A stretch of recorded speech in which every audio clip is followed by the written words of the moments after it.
Lesson 9 Manglesh Dabral. इनकी रचना है संगतकार। संगतकार वे होते हैं जो मुख्य गायक के पीछे पीछे कोरस सिंगिंग यानी समूह गायन करते हैं। इनके अंदर भी मुख्य गायक के समकक्ष गायन के गुण होते हैं। इन्होंने भी संगीत की शिक्षा उतनी ही बारीकी से ली होती है जितने की मुख्य गायक। केवल अवसर न मिलने के कारण इन संगतकारों को पहचान नहीं मिलती।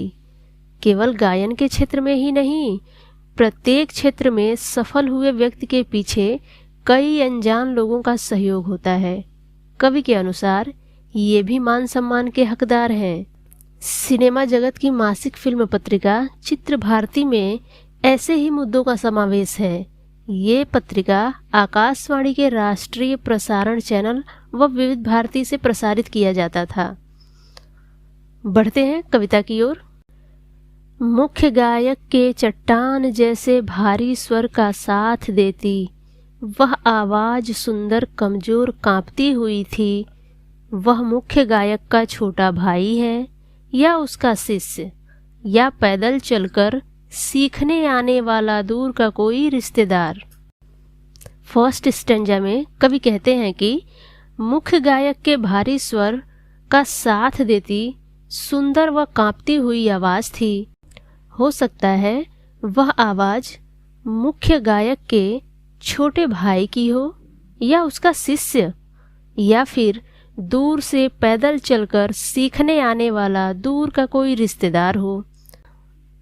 अर्थ यह है कि वह आवाज जो मुख्य गायक के आवाज को सहयोग कर रही है वह इनमें से किसी की भी हो सकती है।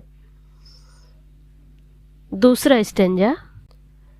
मुख्य गायक की गरज में वह अपनी गूंज मिलाता आया है प्राचीन काल से। गायक जब अंतरे की जटिल तानों के जंगल में खो चुका होता है। दूसरे स्टेंजा में कवि कहते हैं कि मुख्य गायक की आवाज को संगतकार की आवाज प्राचीन काल से सपोर्ट व सहयोग करती आई है। कभी कभी ऐसा होता है कि गायन के कठिन उतार चढ़ाव में जब मुख्य गायक की आवाज लड़खड़ाने लगती है तो उस समय संगतकार ही उसे संभाल ले जाता है। तीसरा अंतरा। या अपने ही सरगम को लांघ कर चला जाता है भटकता हुआ एक अनहद में, तब संगतकार ही स्थायी को संभाले रहता है। जैसे समेटता हो मुख्य गायक का पीछे छूटा हुआ सामान, जैसे उसे याद दिलाता हो उसका बचपन जब वह नौसिखिया था। डबराल जी कहते हैं कि जब कभी मुख्य गायक गायन में भटक जाता है तब संगतकार ही गायन के लय को संभाले रहता है। मानो वह इशारे में मुख्य गायक को समझा रहा हो कि तुम तान से भटक गए हो। मानो मुख्य गायक भूलकर अपना सामान पीछे छोड़ता चला गया हो और संगतकार उसे समेटता याद दिलाता चला जा रहा हो। अगली पंक्तियां।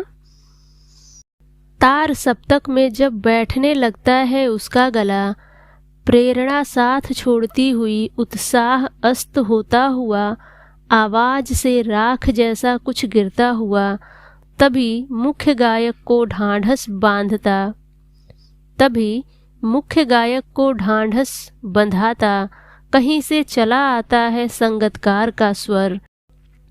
कभी कभी वह यूं ही दे देता है उसका साथ, यह बताने के लिए कि वह अकेला नहीं है और यह कि फिर से गाया जा सकता है गाया जा चुका राग। आगे कवि कहते हैं कि 7 सुरों के उतार चढ़ाव में जब मुख्य गायक की आवाज धीमी पड़ने लगती है तथा उसकी प्रेरणा कम होने लगती है, तभी मुख्य गायक को हिम्मत देती हुई संगतकार की आवाज पीछे से चली आ रही होती है। कभी कभी तो संगतकार यूं ही मुख्य गायक का साथ केवल ये बताने के लिए देता है कि वह अकेला नहीं है, उसके पीछे पीछे संगतकार भी हैं। उसे घबराने की आवश्यकता नहीं है। अगर किसी अंतरे में राग इधर उधर हो गया है तो उसे फिर से गाकर सुधारा जा सकता है। ये विश्वास दिलाने वाला संगतकार ही होता है।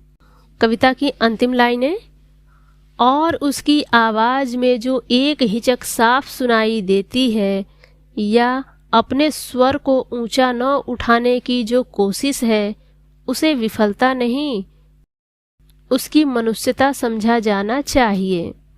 अंतिम पद्यखंड में कवि कहते हैं कि संगतकार गायन के दौरान कदम कदम पर मुख्य गायक को अपनी आवाज से सहयोग करता है, परंतु वह यह भी जानता है कि उसकी आवाज मुख्य गायक से नीचे ही रहनी चाहिए। यह समझते हुए वह मुख्य गायक के पीछे पीछे और धीमी आवाज में गाता है। इसे उसकी विफलता नहीं, उसकी मनुष्यता समझा जाना चाहिए।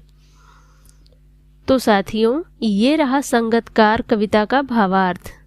चाहे गायन हो या अभिनय या फिर जीवन का कोई और क्षेत्र, हमारी सफलता में बहुत लोगों का योगदान होता है।